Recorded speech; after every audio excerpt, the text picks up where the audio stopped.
Hello সবাইকে, চলে এসেছি আরেকটা ছোট্ট ভিডিও নিয়ে। তো আজকে যাচ্ছি আমি শনিবারে। তো আমার মামা শ্বশুর বাড়ি যাচ্ছিলাম। তো মামা শ্বশুর বাড়িতে সত্যনারায়ণ পুজো ও বড় বাড়ির পুজো ছিল আজকে।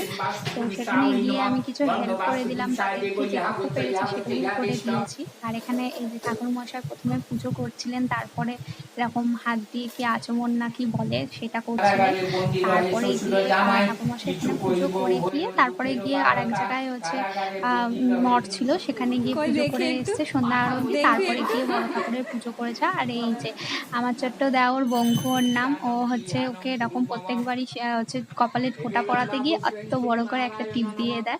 তারপরে এই যে বাইরে এটা হচ্ছে বাড়ির পুজো হচ্ছে। আর এখানে হচ্ছে সত্যনারায়ণের পাঁচালি পড়া হচ্ছিল। আর আমার ওই ছোট্ট দেওর দেখছো, ও হচ্ছে শুধু ধুনো জ্বালানোর জন্য কি করছিল, শুধু ধুনো জ্বালাবে। তারপরে আমি সাইকেল নিয়ে দেখছো জামা চেঞ্জ হয়ে গেছে, যেহেতু আমি শাড়ি পরে